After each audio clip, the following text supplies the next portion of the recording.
I wanted to make a quick primer for the Combat Dome about how to get a head start on Way of the Samurai, a way to smooth over your path to mastery down the Way of the Warrior. Trust to Dr. Bushido here to cover the bases you need. A quick overview of the deranged difficulty categories of this game. Easy is what I would consider a hard mode in any other kind of game.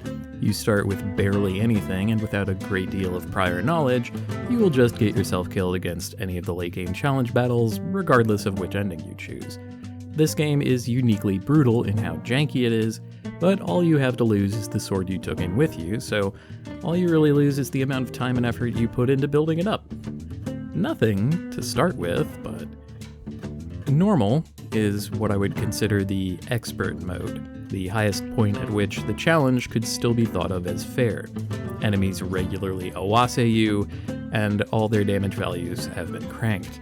I really think that this mode expects you to come in with a sword at near max stats and then still put you to the test. Hard is what I would consider the bullshit mode, where the game expects you to be making use of the various cheat codes to put a random sword into your inventory, or pause the game and enter a cheat to get all your health back at will, and then still be challenged under those parameters. So, of course, to power level you, we're gonna start off on hard. Now, the challenges of hard mode only really rear their heads when we get into a fight, right? So, Dr. Bushido here is going to simply not do that. Let's get as far as we can with absolutely no fighting. Even though there are a lot of fights you can beg your way out of your opponent not killing you, we're even going to be avoiding those just to be safe. This is a heist. Even a dead man who died honorably took it with him, but a living man may prove his later. So, hard mode. Take the long way to the station. Without your intervention, Tsubuachi and Donna will spar for a moment but not kill each other, and Suzu will come out unharmed. You meet Donna and Suzu in the eating house, and sit down for a meal. Say whatever you like. Shirotoko will interrupt you with 2 goons in tow. In another playthrough, you can be one of those goons, how nice. They will smash up the place and threaten you. If you just stand there and weather it, no fighting. If you so much as kick Shirotoko or a goon, it becomes a battle, and we don't want that. If you run away, Suzu will beg for help, and if you offer help, it becomes a battle, and we don't want that. Stay still, they'll go away. And then you can go away. Exit the station toward the railway. We take this exit because it is the most direct one to our next destination, and because the station itself has an event in it that we don't want to do because it involves a battle. Technically, you can avoid this being a battle if you have enough money to bribe the policeman, but we haven't done anything to get money yet, and we aren't going to, so go to the train. It's evening now. Head to the Akadama Clan Manor. Tell the guard you are interested and want to join. Enjoy the talking time. Don't say anything yet. Any of these people could kill you easily, probably in less than a second. Nod along. When the confrontation happens, you are allowed to respond to Hyuga, Chelsea, Kicho, or Karibe. If you respond to Hyuga, nothing happens and you pick one of the others. If you respond to Kicho, Karibe attacks you. If you respond to Karibe, all 3 of the others attack the 2 of you. If you respond to Chelsea, Kicho kills Karibe. That is the way we want. Us, not in battle. Tell Chelsea to do it herself, and her boyfriend will kill his friend for her. Ain't that sweet? Doesn't matter. We exit the event without drawing our sword again, just as we drew it up. There's a reason the first thing the tutorial does is teach you how to talk. It's night now, and we can choose either of 2 destinations for the heist. If you go to either the bridge or Ippon Matsu, the Lonely Pine where the blacksmith is, infinite mooks from both clans will spawn and attack one another.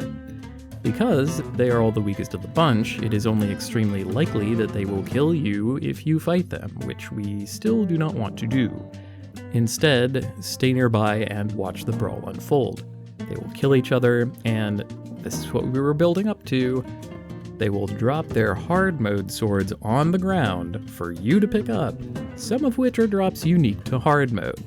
Pick up one of these and you suddenly have in your hands hours worth of upgrades for no risk to you. If there are too many bodies piled up, you'll have to look away from them so that the game can clean them up and spawn in new guys. You might also hear a ringing noise, which indicates that a mook also dropped a random item upon his death. This can be a 1 yen note, a 5 yen note, a mushroom, a daikon radish, a grilled fish, a bottle of oil, a powder puff, a lucky tag, or a yellow or blue scroll. The yen is the same as you get from events, spendable only on that run at the blacksmith. The mushrooms, radishes, and grilled fish are the same food items as appear around the map. The oil bottle will increase the health of the equipped sword by 100. This is the most reliable way to add sword health. The powder puff and lucky tag each increase the attack or defense of the equipped sword by a small amount, but without subtracting anything like the blacksmith does. A blue scroll randomly unlocks an active move on the equipped weapon. Sometimes this is the only way to get all the moves. A yellow scroll randomly thwarts a move, as if you had performed an awase on it. Good luck keeping track of the names of all the moves. This stuff is the kind of stuff you can grind for hours to get to improve your sword, and the cost of doing business if you take that weapon into danger more deadly than your skills can handle. The best of these drops are very rare in the random mook night fights. We'll talk more about them later. With your booty in hand, if you randomly got enough yen to drop to improve the sword, go ahead and spend it since you can't take it with you. Then go to the railway and exit through the pathway with the big mushroom. If you get too close to the event trigger region like I did, just wait it out and Chelsea will run off and you can try again. Leave the pass with your hard mode sword without fighting anybody at all, even to spar with, even once. Our next destination is easy mode. Take your booty in there, as this is mostly a money run to upgrade it. If you want to be maximally moneyful, listening to the man by the foundry will give you 3 yen, fighting 100 men in that same place gets you 10. Before that, telling Tsuboachi that you want to join him will get you tied to the railroad tracks for minus 5 yen. Then if you ask Kicho for money after he unties you, he gives you 10. You can then run to Kuro Manor and demand satisfaction from Tsuboachi and fight him for 5 back. Even though you can do all of that in one run, I only really recommend the Foundry battle because doing that will at least give you some muscle memory experience with your chosen weapon, and you will almost certainly unlock some moves, some of which might be extremely good. Go to Kuro Manor. Even if you got tied to the train tracks, you can still tell Tsuboachi that you want to join up. Fight Shiratoko and try to take as little damage as possible. Madame Murasaki will pay you out for beating him proportional to your current stamina total, which also means if you happen to come in with a sword that has plus 300 health on it, you get paid more for winning. Go to the shrine to meet Shiratoko, follow his instructions, and don't say anything. When he tells you to cut loose, grab objects and throw or drop them. Be careful not to hit Shiratoko or he will think you betrayed him. The scuffle ends when your Kogun has picked up 6 or so unique things, so I find it's easiest to gently place them in front of him and try to brush away things that look like he's stuck on. As long as you didn't brandish a sword, bean Shiratoko, or jump the gun, you get paid 50 yen. If you did jump the gun but didn't betray, you only get 20. Further on the money route, go to Kuro Manor again, tell the straw boss at the front that you've been given a job. Listen to Shiratoko and don't say anything. When Kicho attacks, draw your sword before telling him that you have sided with Kuro. Attack Kicho specifically, as the event only continues when his health is lowered. Hyuga shows up and Shiratoko tells you to run away with the baby. If you do that, you get less reward, so immediately unsheath and hit either Hyuga or Kicho until they retreat. Teshin rewards you for your decisive attack for another 50 yen. That's around 130 yen for not all that much effort. 50 will go into durability, and then spend the rest alternating flexibility and sharpness, as those are both EV positive. If you're a gambler at heart, you can opt for nothing in particular, which is EV 0, but sometimes you randomly get a bunch of health out of it, and this is the only blacksmith upgrade that can affect health at all. You should be able to upgrade even a crummy sword to a respectable amount of stats, and if you instead ruined it, just leave and filch another one from hard mode and repeat. For the next step, we want 30 to 40% attack and defense on our chosen weapon. If you think you need even more money, you can keep going with this playthrough and talk to Suzu in the station at night. Agree to help Donna and sneak into Koro Manor and get the safe. There will be a lot of fighting.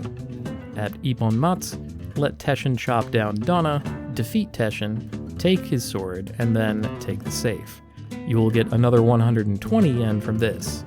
There is a special title if you end a run with a shitload of money in your pocket also, so if you want to do that instead of using it to upgrade, that's on the table too. Just keep in mind that the random slasher special title takes priority, so maybe don't go for that and the 100-man fight in the same run.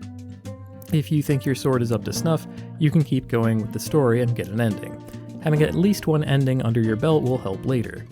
What I like to do with this playthrough is continue the Koro route, which eventually takes you to the station to fight a million bajillion ninjas. Keep baiting one of them to use his leaping stab move called Hien and try to thwart it. That will help later. If you have either skill confidence or a 50-50 sword or save states, move on to normal difficulty. This time, just to dip our toes in, we're gonna do either ending 6 or ending 1. Both of them are the same up until the last point. You only have to win at 2 hard fights and the rest are easy. Go to Koro Manor, beat Shiratoko, hard fight number 1, do his event, again to the letter and get paid. You can spend as needed if you are still missing improvements. This time, in the evening, go to Akadama clan headquarters. Nobody there has seen you before, so they will let you join up. This time, unsheath, then tell Kicho that you will handle things. Karibe will attack you. This is a hard fight number 2, and feel free to use absolutely anything in your arsenal to take him down. When he is at low health, you get the talk option to force him to surrender, so do that. Do not kill him. If you can't handle it, you can still talk, concede, and leave the pass to try again. Do not die. After you win, leave for the shrine. At night, at the shrine, both Murasaki and Shiratoko know who you are, so they will trust you. Tell Murasaki that you saw them, tell Shiratoko that they had a secret meeting, then tell him to forgive her. Nobody will die, and there's no fight. If you go to this event and neither of them knows you, it will be a bloodbath with you serving as the tub. Next morning, go to Akadama clan headquarters again. Kicho greets you and asks you if you want to help out, and you say yes. You both go to the shrine, discover Hyuga's treachery, and attack him and 2 ninjas and a government guy. He then sends you back to Akadama clan headquarters, and then the big battle begins. You fight the government through the mansion, through the railway, through your choice of station or foundry, through the bridge, and up to the shrine. There are fuckloads of government goons to chop down, and on normal difficulty, keep your ear out for any of them dropping goodies, as some of them can actually be good. At many points, you can opt to stay and fight, which gives you access to more goons to battle, or go on ahead, which speeds things along. Toward the shrine, you can fight 5 more ninjas, but you can also breeze past them if you just want to get on with the show.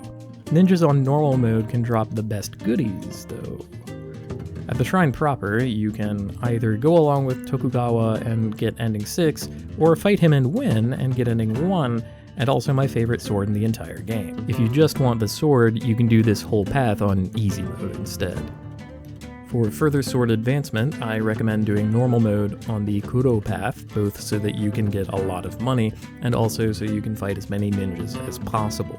The confrontation with Hyuga at the station only ends when he dies, so if you just keep killing his ninja lackeys instead, that goes on for as long as you can take.